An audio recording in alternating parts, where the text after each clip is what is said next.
자, 파이썬 기초 문제들을 좀 제시를 해드렸고요.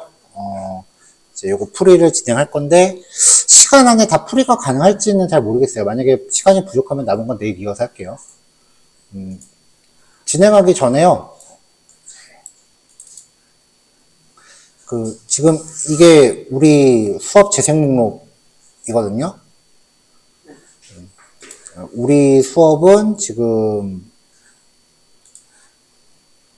여기가 시작이에요. 최신께 위에 있는 거. 앞에 날짜 표기해 놨으니까 뭐 보실 수 있겠죠. 하고 그 밑에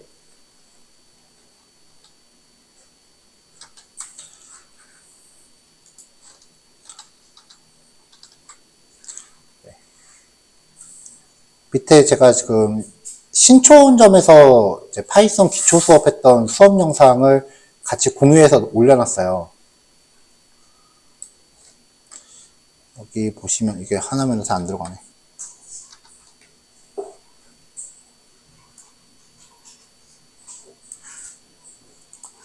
자, 일단은 여기 맨 밑에 그 파이썬 기초, 변수, 함수하고 객체 개념, 연산자, 리스트, 딕셔너리, 조건문, 그 다음에 반복문, 그리고 이 문법들을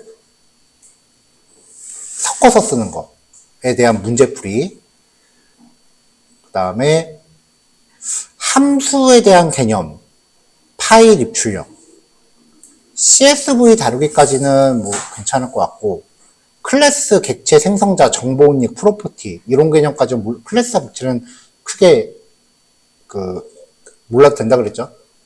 그 다음에 모듈의 개념, 그 다음에 오늘 다뤘던 파일이나 폴더 관련 모듈, 그리고 앞으로 종종 날짜 처리 관련되는 기능 나올 거예요. 데이터 처리할 때 날짜 기반으로 처리하는 건 당연히 필요하죠. 네. 일단 지금 수업은 여기 제가 표시한 내용들은 다 알고 있다고 전제하고 진행하고 있어요. 자, 이 내용 중에 1개월 차에서 안 다루셨던 서브젝트 있을까요?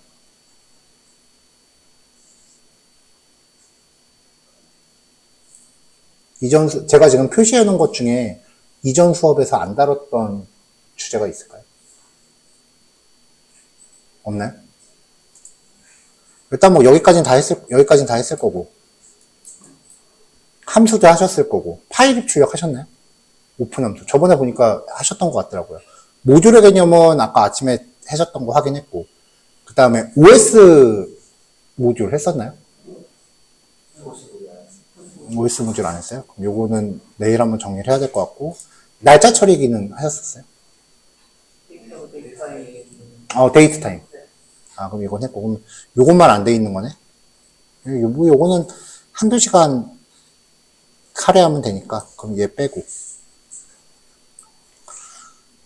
자, 나머지 것들은 여러분들이 시간을 할애하셔갖고 부족한 부분은 보완을 하셔야 됩니다.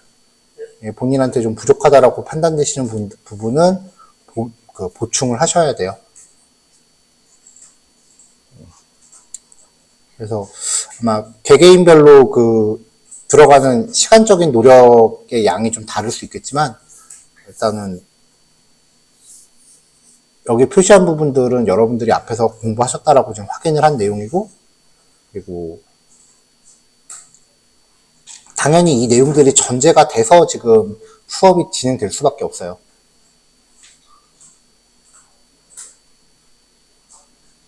그래서 그런 부분에 대해서 좀 보충하실 수 있는 좀 시간적인 여력을 좀 만드시기를 바라겠습니다.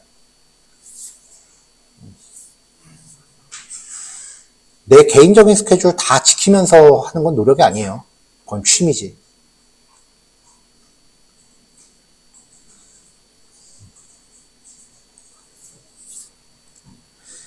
자, 이제 파일이나 폴더 관련된 기능은 내일 한번 소개를 하고 지나가는 걸로 할게요. 자, 일단 첫 번째 문제. 이거는 기본적인 연산자를 다룰 수 있는지를 확인하는 문제예요. 다음의 주가가 89,000원이고 네이버 주가가 751,100원이래요.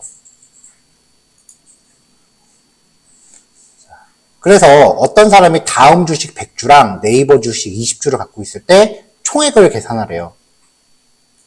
자, 그러면 일단 다음 주가는 89,000원. 그 다음에 네이버 주가는 75만 1,100원.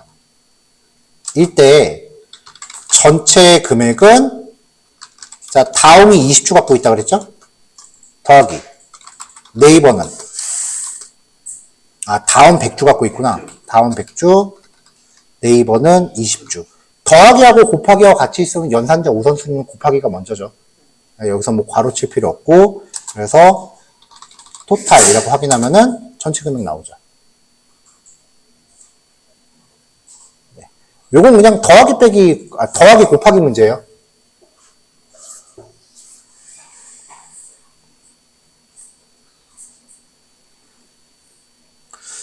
자, 두 번째 문제는 여기 문제 1번에서 구한 주식 총액에서, 그러니까 요 토탈이라는 값에서 다운과 네이버의 주가가 각각 5%, 10%씩 하락했대요. 그때 손실액이 얼마인지를 구하래요. 자, 그러면 다움의 주가 하락은 원래 있던 다움 가격에서 0.95를 곱하면 되죠. 95%니까. 그 다음에 네이버의 하락 가격은 네이버 가격 곱하기 0.9를 하면 되죠.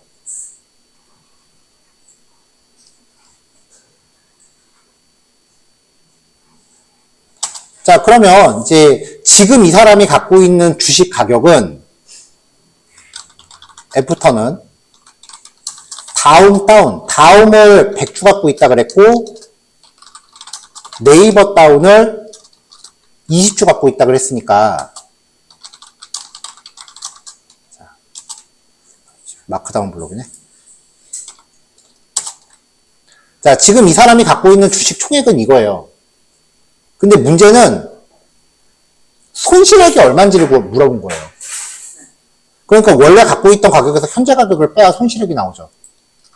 그러니까 문제 요지는 토탈에서 애프터를 뺐을 때 얼마냐예요. 물론 다음에다가 0.05를 곱하고 네이버에다 0.1을 곱해서 더한 값을 바로 구해도 나오긴 할 거예요.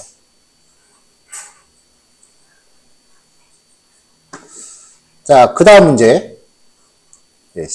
신체 질량 지수. 이게 비만도 측정하는 공식이에요. 이게 어디 보건소 사이트에서 가져온 건데, 사용자로부터 체중을 의미하는 정수형 변수 마이 웨이트, 그리고 키를 의미하는 실수형 변수 마이 헤이트를 입력받으래요.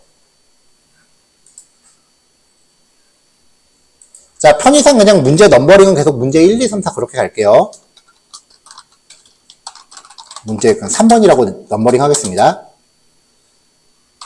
자, 그러면 이제 체중을 입력받을 건데, 체중은 데이터 타입이 정수형이라고 그랬죠? 그리고 체중은 킬로그램 단위라고 그랬어요.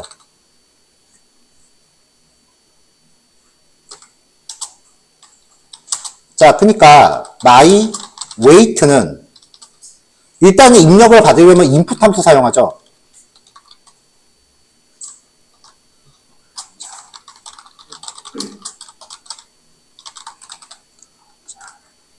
자, 이 인풋 함수를 그냥 py 파일에서 실행하면은 아래쪽에 비주얼 스튜디오 코드 아래쪽에 있는 그 출력창에서 입력을 받을 텐데, 주피터에서 실행하면 화면 위에 입력하는 창이 떠요.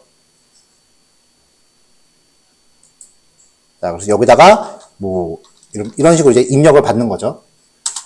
근데 인풋 함수를 통해서 입력받은 모든 형태의 변수는 데이터 타입이 문자열입니다. 문자열은 정상적인 연산이 안 돼요. 그러니까 여기 그래서 정수형이라는 단서가 그래서 붙은 거예요. 입력받은 내용을 데이터 타입을 바꾸라는 거죠. 정수로 변환하기 위해서는 int 함수를 쓰죠. 자, 그럼 이게 이제 입력받은 거고요. 함수가 이렇게 중첩해서 쓰이면은 안쪽 게 먼저 실행돼요. 함수가 중첩돼서 사용되면은 안쪽 게 먼저 실행됩니다.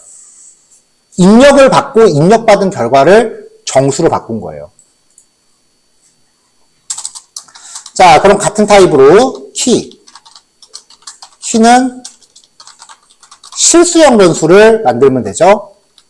자, 그 다음에 키는 미터 단위예요. 미터 단위라는 게 무슨 말이냐면은 우리가 보통 키를 뭐 175cm 이렇게 얘기하잖아요. 키가 얼마야? 그럼 175야. 뭐 이런 식으로 얘기하죠. 이거 무슨 단위예요? 센티미터 단위죠. 그럼 이걸 미터 단위로는 어떻게 돼? 1.75m가 되죠. 그러니까 입력받을 때 1.75라고 입력받으라는 얘기예요. my height는 플루트, 인풋, 키 입력,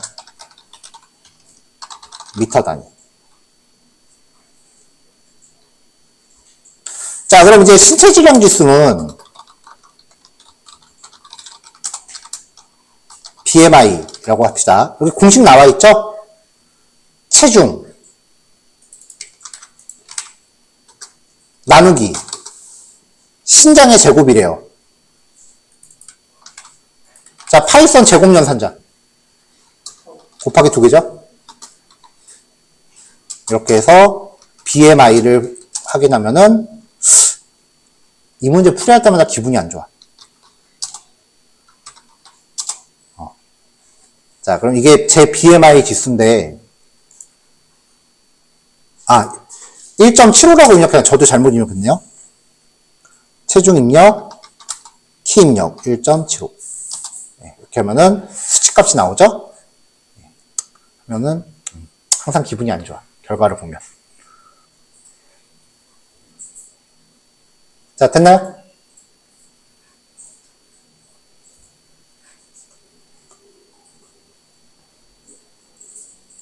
다르게 풀이하신 분 계세요?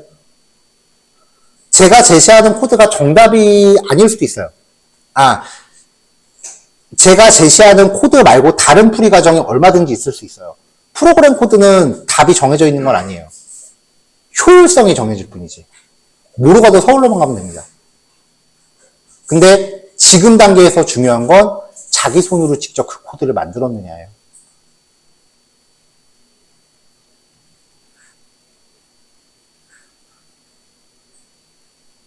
자, 넘어갈게요.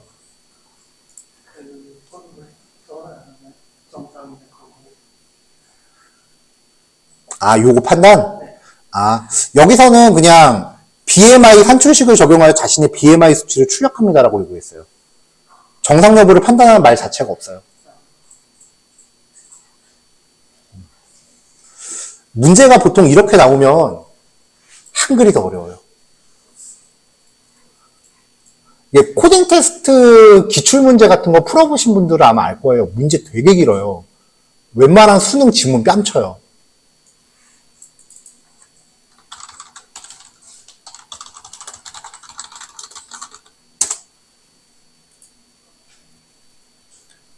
문제가 여기부터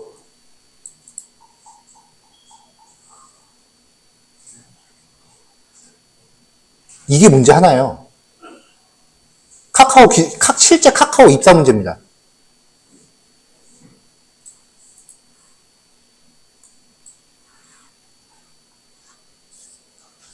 그러니까 거의 저렇게 문제 내면은 절반 이상은 문제 파악도 못하고 걸러져요. 저 문제 왜 저렇게 길게 낼까? 단순히 코딩 문제인데. 예? 창의력을 판단하려고 아니요, 그거보다 좀 더 고질적인 문제예요. 간결하게 잘 어휘력하고 논리력 파악되고 어휘력 비슷해요. 근데 어휘력보다도 더 근본적인 문제야. 간결? 문해력이요. 문해력? 예. 문해력은 무슨 뜻이에요? 문장을 해석할 수 있는 맞아요. 그 뜻이에요. 왜 그런 이슈 있지 않았어요? 얼마 전에 그 심심한 위로의 말씀을 전해드립니다라고 했을 때 되게 이슈 있었잖아요. 심심이라는 뜻이 진짜 심심하다는 그 뜻이 아닌데 그게 되게 오래전부터 있던 이슈예요. 저도 주변 선배들한테 이제 제가 직업이 강사니까 좀 괜찮은 학생 있으면 좀 소개시켜달라는 부탁을 가끔 받거든요. 그러면은 그때마다 요구되는 사항이 첫 번째 요구사항이 뭘 것 같아요? 열렬한 꼼꼼한 사람, 잘하는 사람, 세심한 사람. 제발 업무 지시서 좀 이해할 수 있는 사람 보내달래요. 개발자는 업무를 말로 안 해요, 잘.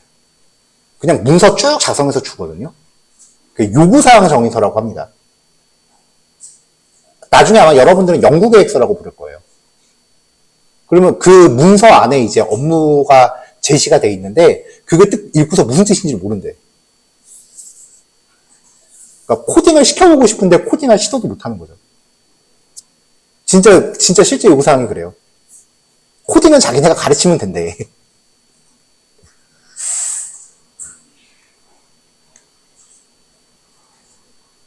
그래서 요즘 코딩 테스트 문제가 되게 길어요.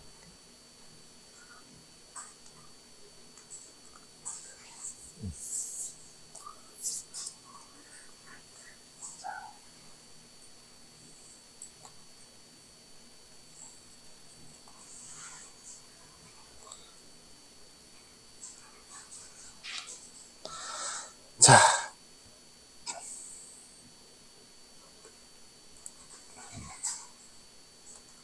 사실 문해력 관련해서 이제 저도 대학원 다니면서 이제 교수님하고 얘기해 볼 기회가 있었는데, 아무래도 저도 직업이 학생 가르치는 거니까. 그러니까 대학 교수님들도 그거에 대해서 고민이 되게 많아요. 근데 저는 그 이유 중에 하나를 유튜브로 봐요. 그러니까 유튜브는 그냥 듣는 거잖아요, 계속. 근데 여러분들 1시간짜리 영상 진득하게 보세요. 요즘 쇼츠가 왜 유행하는지를 생각해보면 답이 나와요. 장시간에 대한 집중력이 부족해요. 짧은 영상밖에 잘 안 보니까 긴 영상도 잘 보기 힘들어하고 영상 보는 거에 습관되니까 읽는 거를 힘들어해요. 저도 그래요. 그래서 저도 일부러 훈련하거든요. 읽는 훈련을 일부러 했어요. 되게 복잡한 걸 한 건 아니고 무협지 읽었어요. 무협지 한 페이지를 읽는데 한 페이지 읽고 나서 무슨 내용이었는지 기억해 보려고 그러니까 기억이 잘 안 나더라고요. 그래서 요즘 네이버의 화산귀환이라는 그 소설을 지금 다시 한번 정주행하면서 보고 있는데 결론은 재밌다. 자, 넘어갈게요. 자, 네 번째 문제입니다.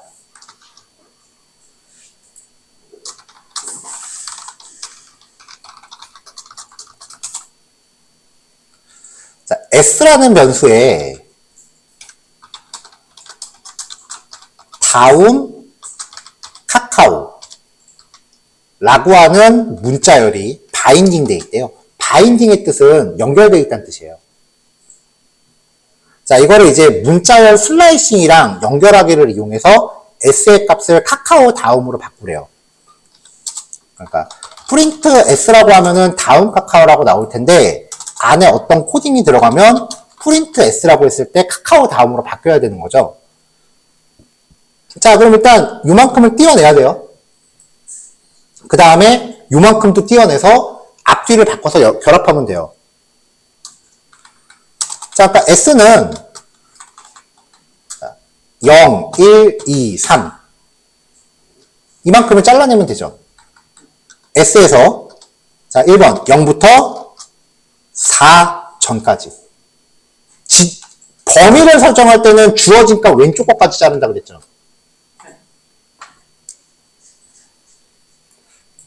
그러니까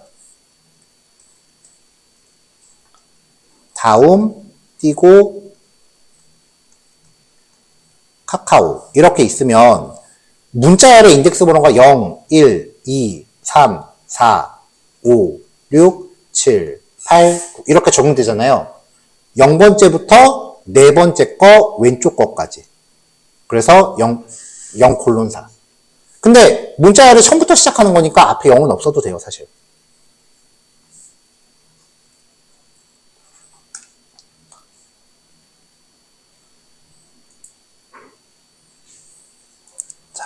자, 그래서 처음부터 4까지를 쪼개라 라고 이렇게 명령을 내리면은 S에 저장되는 거는 다음이 될 겁니다. 그 다음에 카카오도 뜯어내야죠. 5번째부터 끝까지죠. 이게 앞에 와야 되잖아요. S 5번째부터 끝까지. 자, 문자열에 덧셈은 문자열을 연결합니다. 그러면 카카오 다음인데 출력 결과는 사이에 띄어쓰기가 하나 있죠. 그럼 사이에 띄어쓰기 하나 넣어주셔야죠. 이렇게요.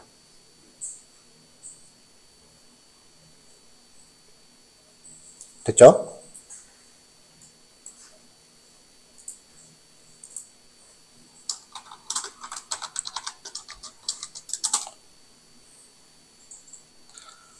자, 다음 문제입니다. 자, 여행에서 찍은 사진을 이러한 경로로 보관하고 있대요.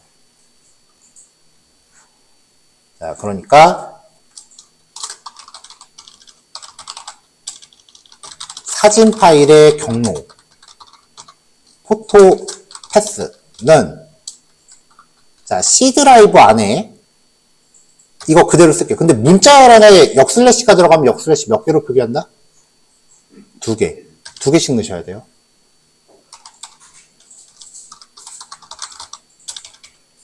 마이포토 안에 helloworld.jpg. 역슬래시는 역슬래시 플러스 다음 글자가 합쳐서 한 글자예요. 그러니까 요거는 요거 2개가 한 글자로 치는 거예요. 자, 이 정보를 가지고 경로를 잘라내래요. 폴더 위치, 파일 이름, 마지막 확장자.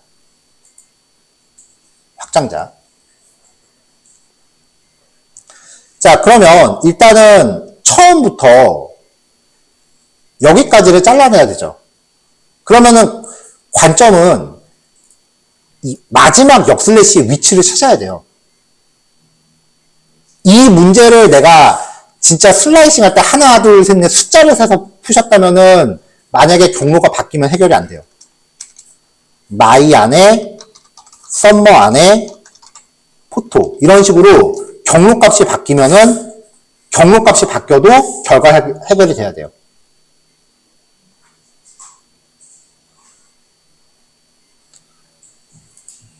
자, 파이썬에서 문자열이 있을 때 특정 글자나 단어가 나타나는 위치를 리턴하는 함수. 인덱스는 리스트에서 쓰는 거예요. find. 근데 find를 쓰면은 앞에 게 나오죠. 뒤에서 찾으려면 마지막 역슬래시를 찾아야 돼요. 여기부터 여기까지 잘라야 되잖아.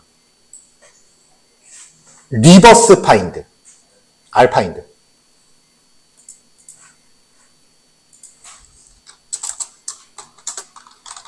마지막 역슬래시의 위치를 찾습니다. P1이라고 명명할게요. 패스.rfind 역슬래시. 아, 포토 패스. 자,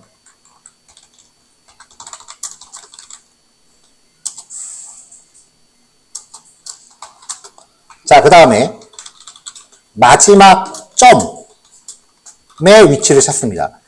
지금 여기 보면은 점이 하나밖에 없는데 그럼에도 불구하고 파인드를 아니고 알파인드를 씁니다. 왜냐면은 나중에 회사 가시면은 문서적 파일 정리 이렇게 하는 사람들 보실 거예요. 만약에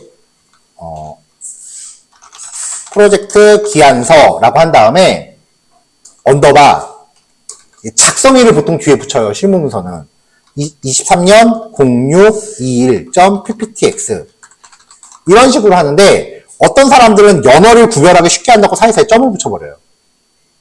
그럼 앞에서 나오는 점을 찾으면은 얘를 찾는 거야. 그러면 요만큼을 자르고 요만큼을 자르게 돼요. 그래서 이런 경우까지 커버하려면 점을 뒤에서 찾아야 돼요.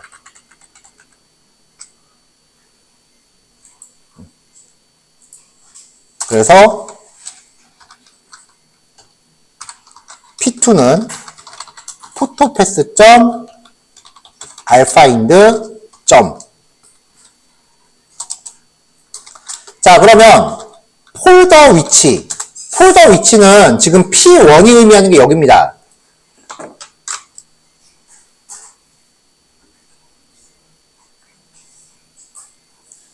P1이 의미하는 게 여기에요. 그 다음에 P2가 의미하는 건 여기에요. 자, 그럼 폴더의 경우는 처음부터 P1 전 것까지 가져오면 되죠. 그러니까 폴더는 포토패스의 처음부터 P1이라고 말해주시면 돼요. 지정된 거 왼쪽 거까지 가져오잖아요.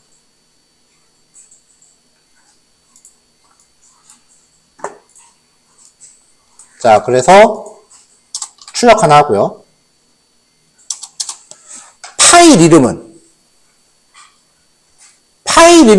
P1 다음 글자부터 P2 전까 왼쪽 거까지 가져오면 되죠. 그러니까 P1 옆 글자니까 P1 플러스 1 해주면 돼요. 슬라이싱 할 때.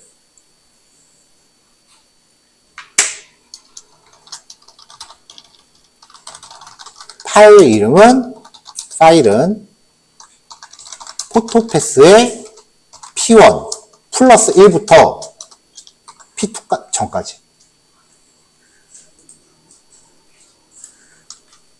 이렇게 해서 파일 이름을 취득하고요. 마지막 확장자는 P2 다음 글자부터 끝까지 가져오면 되죠. 그러니까 P2 플러스 1부터 끝까지입니다. 그러면 결과가 나오죠.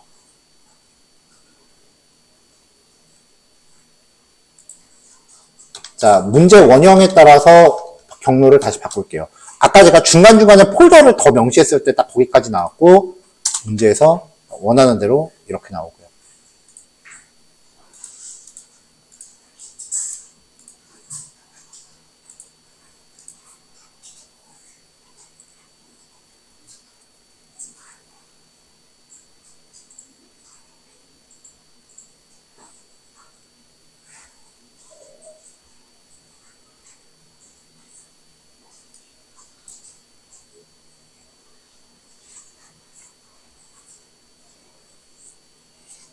자, 한 10분 쉬었다 할까요?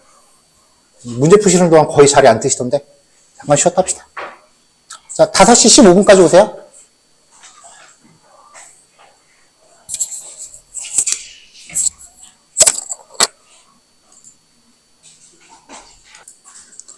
자, 그럼 다음 문제 넘어갑시다. 5번째 문제까지 했고요. 그 다음에 문제 6번째. 자, 상위 n명의 점수 구하기래요. 자, 일단은 어느 학급의 수업 점수래요. 이 점수표를 1차원 리스트로 정의하는 게 먼저예요.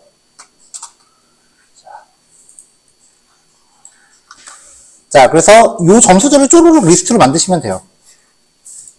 이렇게 만들면 되겠죠?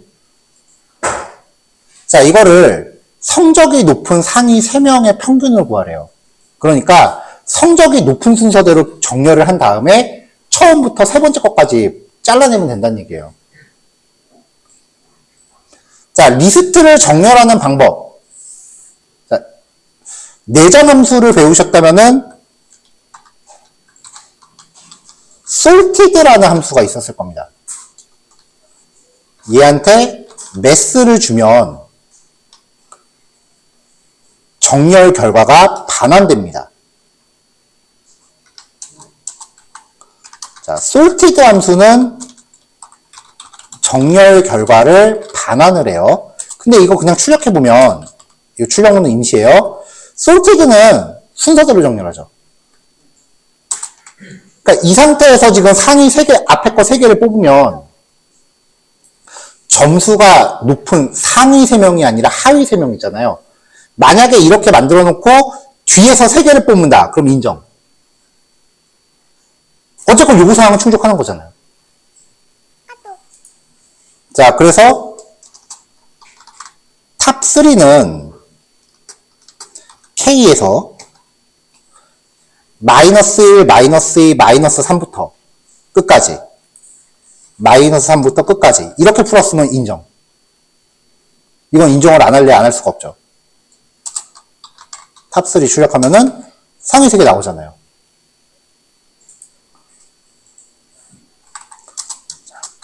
정렬 결과를 반환하는 게 얘는 순차 정렬인데 이 순차 정렬을 오름차순이라고 합니다.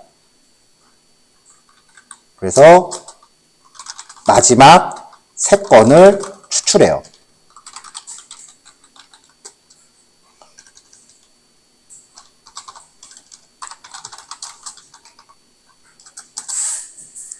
자, 그럼 이제 이걸 갖고 합계랑 평균을 낼 때, 지금 요 예제에서는 뭐 직접 반복문을 돌려라, 아니면 내장함수를 써라, 그런 조건이 없으니까, 내장함수 쓰셔도 돼요.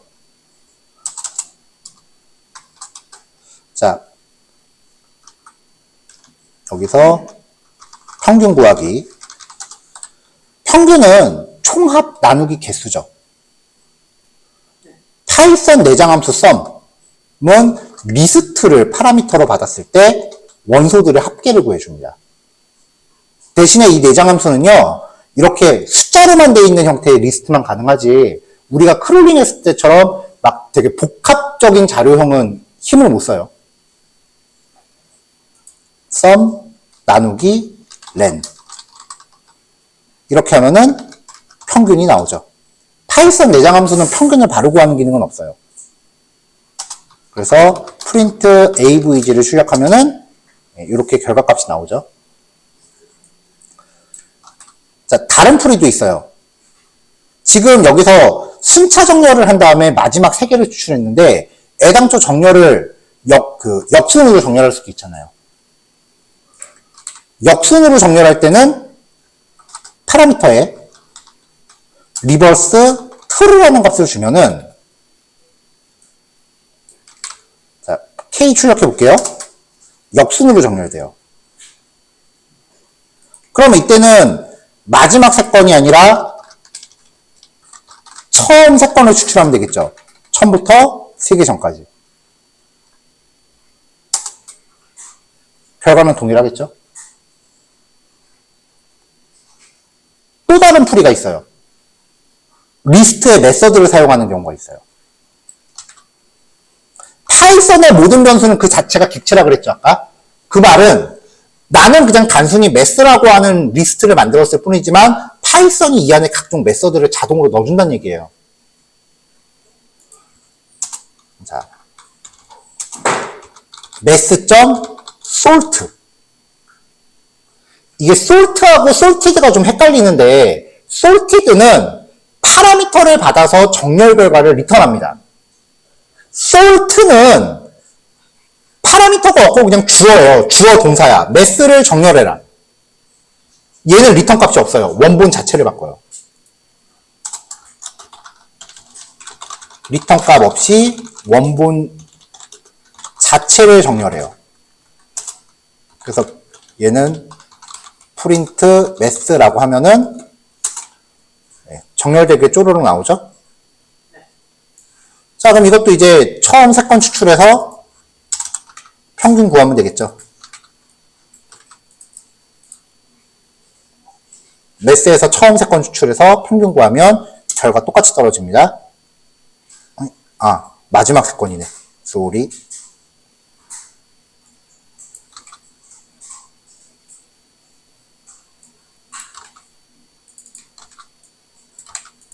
마지막 3건 추출해서 이제 가져오면 되고요.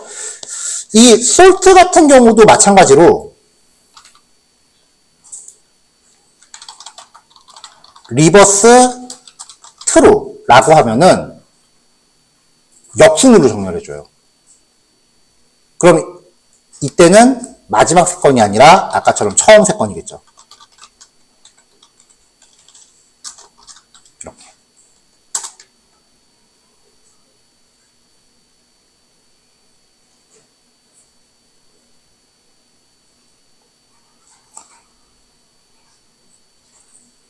자, 이거 말고 다른 방법으로 푸신 분 혹시 계세요?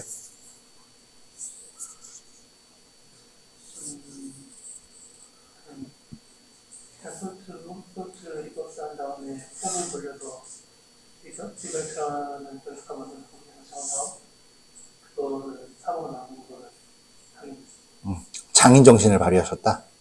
굿.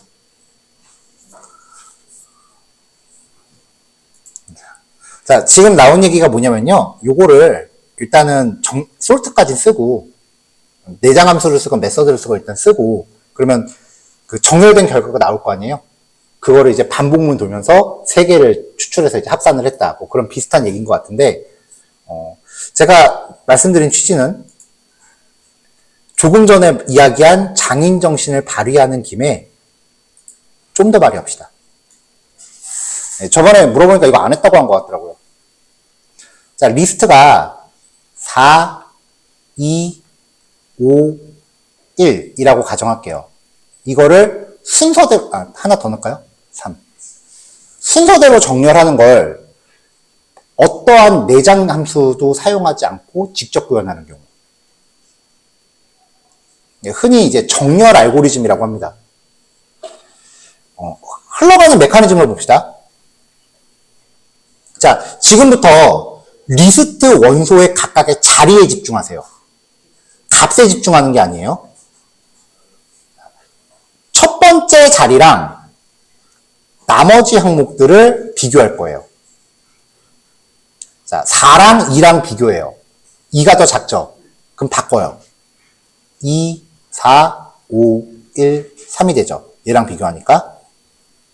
지금 첫 번째 자리에 들어갈 값을 확정하는 과정이기 때문에 하나를 비교했다고 해서 끝나는 게 아니라 나머지 것들 다 비교해야 돼요. 2하고 5를 비교해요. 2가 더 작으니까 패스. 2하고 1을 비교해요. 1이 더 작으니까 바꿔요. 그러면 1, 4, 5, 2, 3이 되죠. 자, 하나 남았죠, 아직? 자, 1하고 3을 비교해요. 1이 더 작으니까 패스. 이렇게 해서 첫 번째 자리의 값을 1로 확정합니다. 자, 그럼 옆에 다시 올게요. 1, 4, 5, 2, 3이죠. 이제 두 번째 자리를 확정합시다. 두 번째 값하고 나머지를 비교해요. 4하고 5를 비교해요. 4가 더 작으니까 패스. 4하고 2를 비교해요. 2가 더 작으니까 바꿔요. 그럼 1, 2, 5, 4, 3이 되죠. 자, 그 다음에 2하고 3을 비교해요. 2가 더 작으니까 패스. 이렇게 해서 2의 자리를, 두 번째 자리의 값을 2로 확정합니다. 자, 그 다음에 1, 2, 5, 4, 3이죠. 다음에 이어지니까. 자, 이제 세 번째 자리에 들어갈 숫자를 확정할 거예요. 세 번째 거랑 나머지를 비교해요. 5랑 4를 비교해요. 4가 더 작으니까 바꿔요. 1, 2, 4, 5, 3이 되죠. 자, 4랑 마지막 거를 비교해요. 3이 더 작으니까 바꿔요. 1, 2, 3, 5, 4가 되죠. 이렇게 해서 세 번째 자리의 숫자를 3으로 확정합니다. 자, 한 번 남았죠? 1, 2, 3, 5, 4인데 이제 네 번째 자리 거랑 나머지를 비교해요. 4가 더 작으니까 바꿔요. 1, 2, 3, 4, 5가 되죠. 마지막 숫자는 뒤에 남는 게 없으니까 비교 대상이 없습니다. 이거를 반복문으로 꾸리면 돼요. 자, 어떻게 꾸리느냐? 자, 네모칸이 옆으로 하나씩 옮겨갔죠. 그러니까 1씩 증가하면서 반복하긴 하는데 마지막 거 했나요, 지금? 안 했죠. 포, 아이, 인,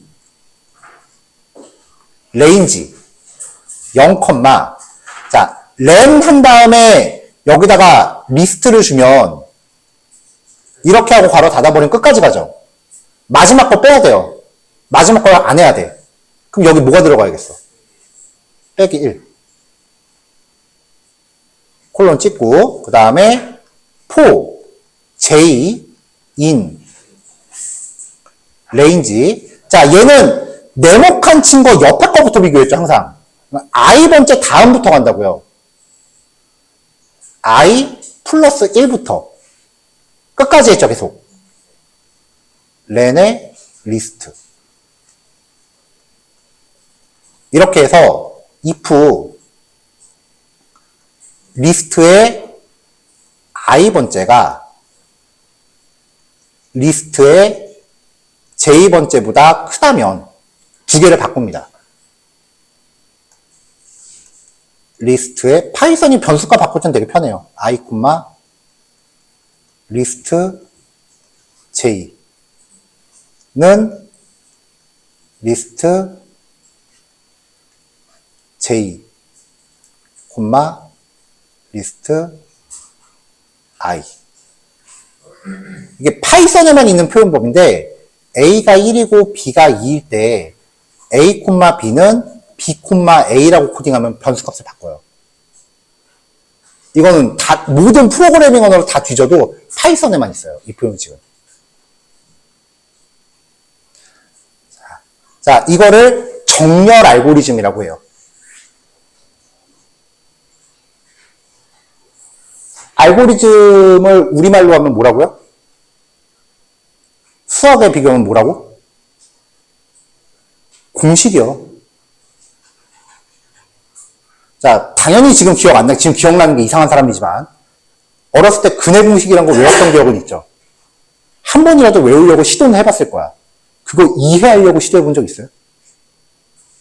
고개 끄덕거리고 이상한 애야. 저는 그거 이해할 생각 1도 안 했습니다. 일단 외우세요. 이거는 프로그래밍 공식이에요. 프로그래밍의 공식이 이런 게 되게 많아요.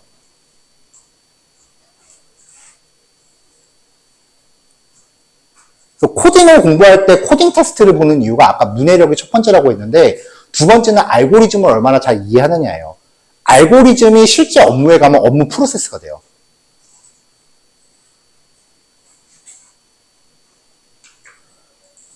저도 이런 식으로 과정을 설명할 수 있게 되기까지가 강의하고 한 2, 3년 지난 다음부터였어요. 제가 실무 한 10년 하고 그 다음에 강의 시작했거든요. 그러니까 실무하는 동안은 이거 뭔지도 모르고 이해도 못하고 그냥 막 썼단 얘기야.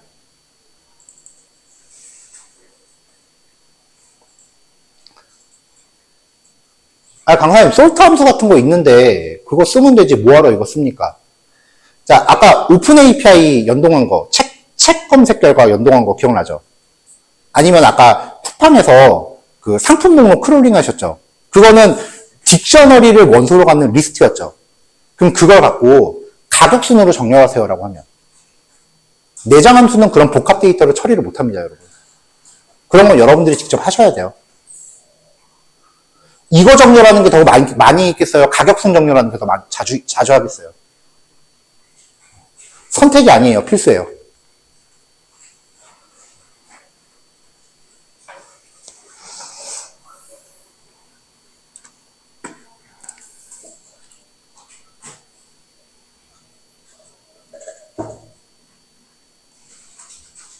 자, 2학년 넘어가도 될까요?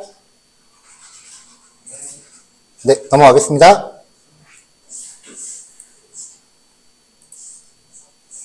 자, 그러니까 여기에 정렬 알고리즘을 접목을 해서 다시 구현을 해보면 for i in range 0부터 len math 빼기 1까지 for j in range i 플러스 1부터 len math까지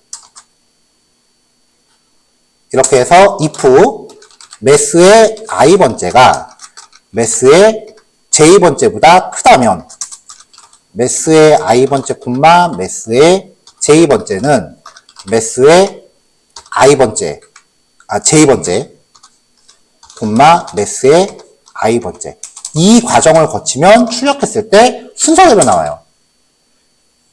그리고 역순으로 정렬하고 싶으면 어떻게 하겠어요? 비교 방향을 바꾸면 돼요. 비교 방향을 바꾸면 역순 정렬. 자, 그럼 이후 절차는 이거 그냥 쓰면 되겠죠? 근데 아까 이렇게 풀었다 그랬죠? for k in range 0부터 3 전까지. 여기서 토탈이라는 변수는 0 해놓고 토탈 플러스 이퀄 매스에 k번째를 더해라. 이렇게 풀었던 얘기죠.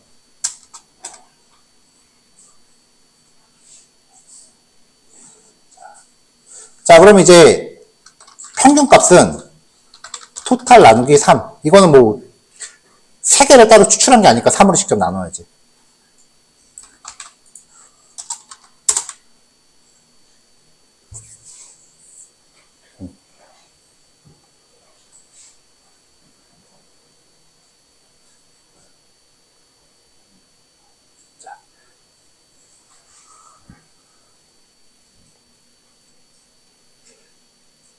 근데 아마 그 전문적인 프로그래밍 과정이 아니라 데이터 분석 과정이었기 때문에 요거 이렇게까지 코딩을 딥하게 이해할 필요가 없다라고 판단해서 이걸 설명 안 하셨다 그러면 저도 거기에 동의를 해요. 근데 이게 이렇게 하는 거 했어요 혹시? 여기 소개는 해주셨어요. 어.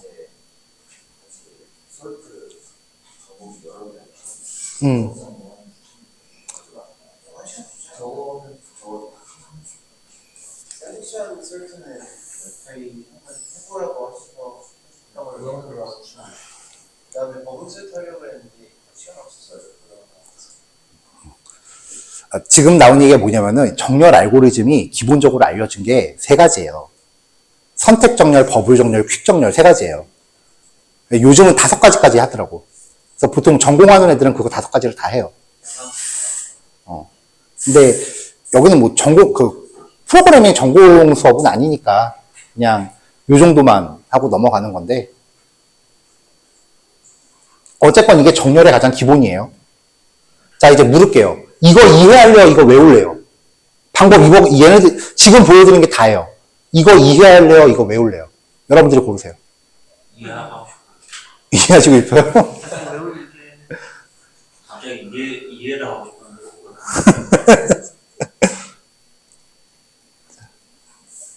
알고리즘을 이제 보통 학부에서 배울 때 과목 첫 번째 단원이요.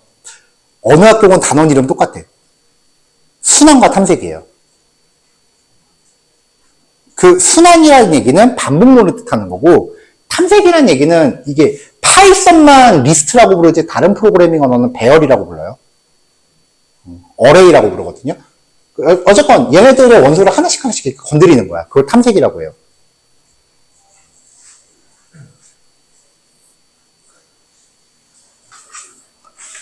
그 다음에 이제 수능과 탐색에서 그 다음 단계로 넘어가면은 보통 카카오 코딩 테스트가 이 문제 되게 많이 내는데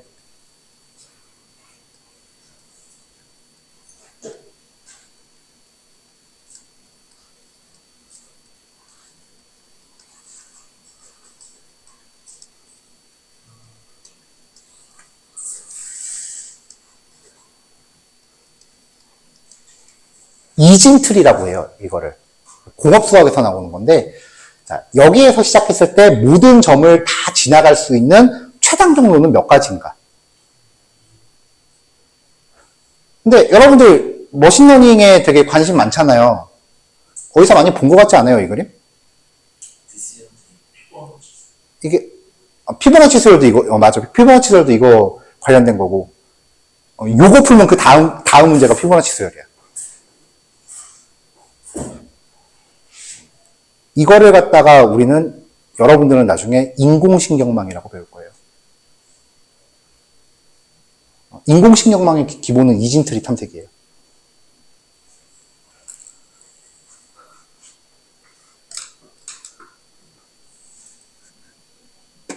그러니까 이게 나중에 가면은 분야가 다른 게 아니라 다 똑같아져요. 다 그놈이 그놈 같아져.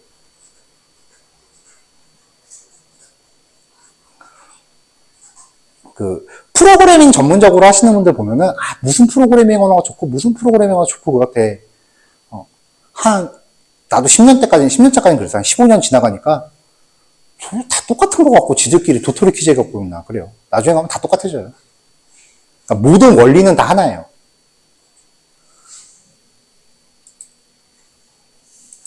자, 지금 이 문제들 아까 밖에서도 관련된 얘기 조금 하고 있었는데 요거는 제가 예전에 드라마에서 봤었던 그래프인데 되게 인상 깊어갖고 거의 10년 넘게 기억하고 있어요. 그게 뭐냐면은 우리나라 드라마 중에 되게 옛날 거예요. 그 공부의 신이라는 드라마 있어요. 들어본 적 있어요? 어. 아마 맞을걸요. 되게, 어떤 학교에서, 하위권 학생들을 모아서 열심히 공부해서, 거기선 드라마상으로는 천하대라는 대학교를 보내는 그런 설정이었는데, 네, 유승호 나오고. 저는 그 드라마를 나오기, 그게 원래 만화책 원작이거든요? 일본 원작으로 이제 드래곤 사쿠라라는 드라마인데, 그 일본 원작 드라마를 먼저 봤었어요.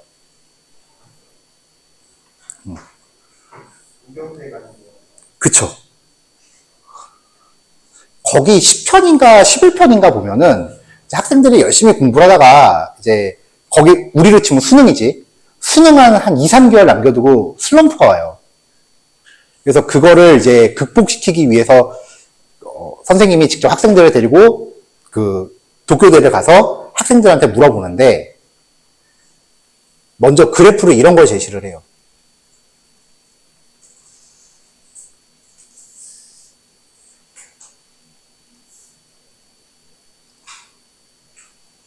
아이고, 직선이 아닌데.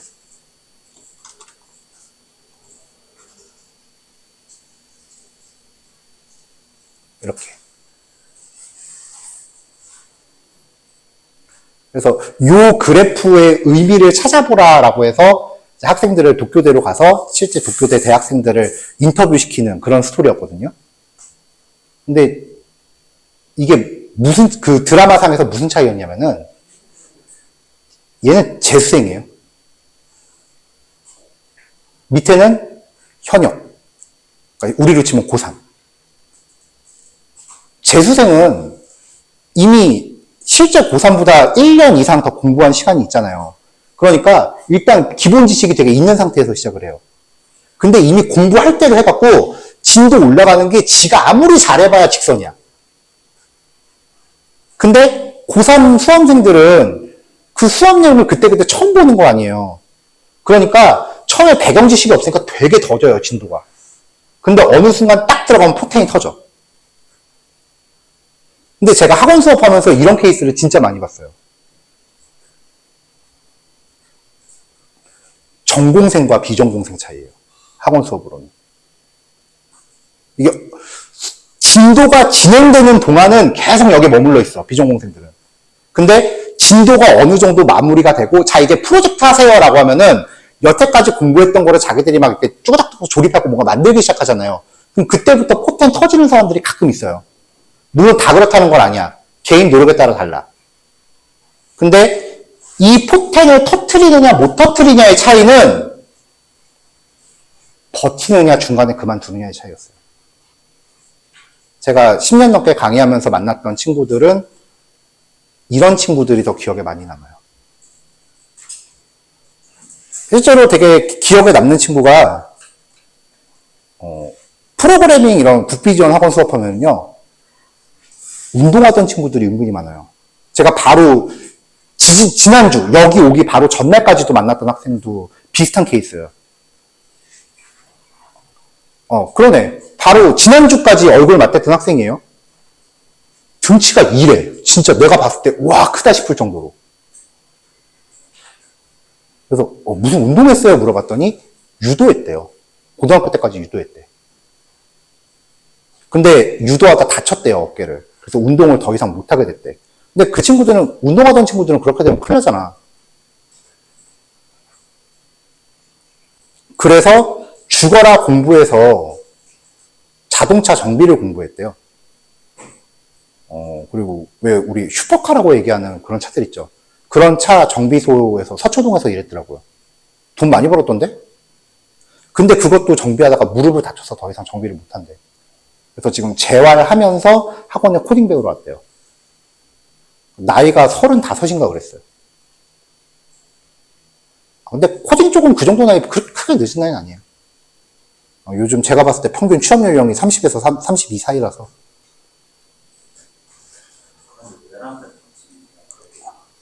자동차 하다가 코딩을 배우고 몸을 다쳐서 더 이상 몸 쓰는 일을 못해서. 네. 그래서 자기 어떻게 해야겠냐고 물어보더라고요. 제가 했던 얘기가 일단은 운동 했으니까 아직까지 그래도 자기가 다리는 재활을 하고 있지만 다른 부위는 운동을 계속 집에서 하고 있대요. 체력을 자신 있대. 내가 너 체력 하나 믿고 시키겠다고. 수업 예제들 그냥 묻지도 따지지도 말고 3번만 정주행해서 다 베끼라고. 근데 그 친구가 그걸 7번을 해왔어요. 진짜 잠 안 잤어. 그 친구는 이론이고 뭐고 아무것도 없어요.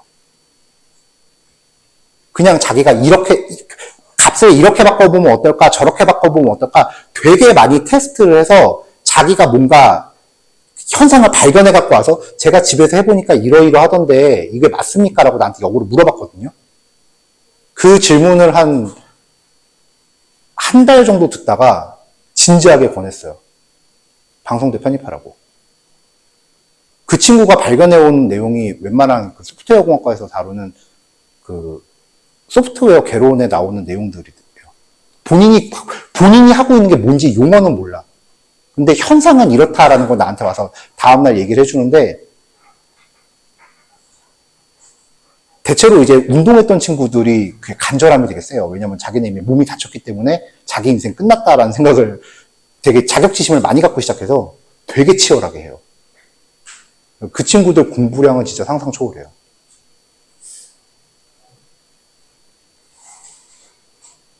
그래서 지금 그 친구를 이제 제가 와이프한테 얘기를 했어요. 이런 친구가 있다고. 왜냐면 그 와이프 대학원 선배 중에 지금 강남에서 회사 좀 규모 좀 있게 운영하시는 분이 계셔서 소개시켜 주려고 지금 연락처를 받아놨어요.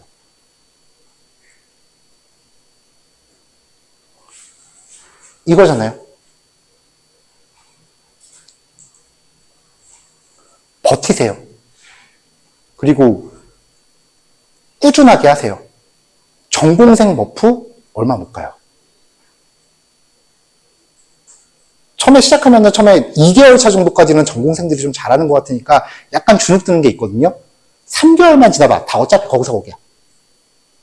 어차피 전공생들도 여기 하고 나서 처음 보는 거 마찬가지예요. 그 3개월에 내가 참고 버티느냐 못 버티느냐의 차이야.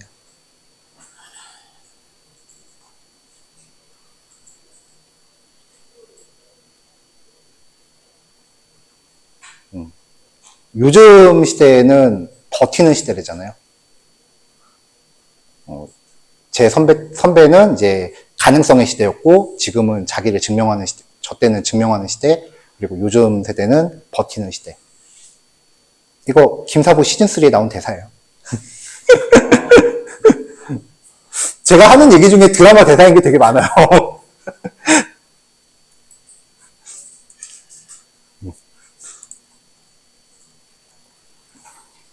제가 취미가 집에서 드라마 켜놓고 청소하는 거라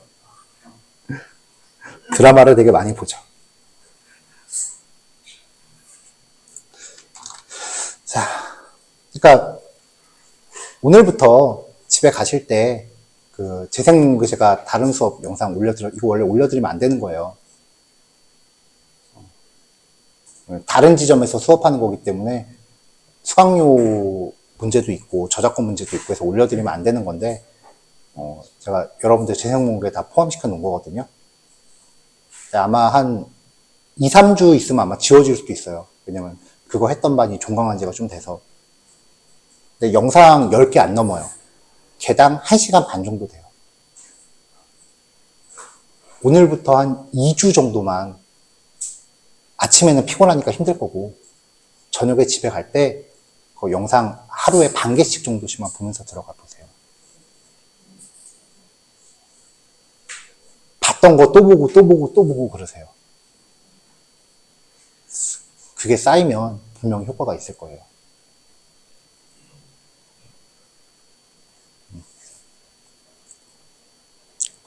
솔직히 지금 제가 처음 왔을 때 약간 개개인 간의 실력 차가 좀 보이는 상황이에요. 이 상태에서 그냥 원래 그냥 제 역할은 그냥 진도를 계속 쭉 나가는 거예요.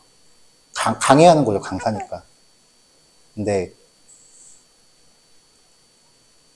그래도 이렇게 만난 것도 인연이고, 적어도 제가 수업할 때 제가 항상 되뇌이는 것 중에 하나는 최소한 나랑 같이 공부한 친구들 어디 가서 쪽팔리게 하지 말자거든요. 그래서 다 같이 가고 싶어요. 그래서 조금 계속 이렇게 제 나름대로 계속 방법을 제시를 하는 거니까, 물론 여러분들이 각자 어떻게 생각하실지까지는 제가 잘 모르겠지만, 그래도 아무쪼록 제가 노력하는 게 좀 여러분들한테 좀 전달이 됐으면 좋겠어요. 그래서 종강할 때 하루도 한 명도 낙오되지 않고 끝까지 다 마쳤으면 좋겠어요, 공부. 그러려면은 여러분들이 저보다 노력을 더 많이 해주셔야 돼요. 제가 컨텐츠는 순서대로 이제 제공해 드릴 수 있지만, 그거를 익히는 거는 결국 여러분 본인이잖아요. 화이팅 합시다. 원래 이런 얘기는 금요일날 끝날 때 해야 되는데. 자, 마칠게요. 수고하셨습니다. 네, 이거 조금 이따 단톡방에 올릴게요.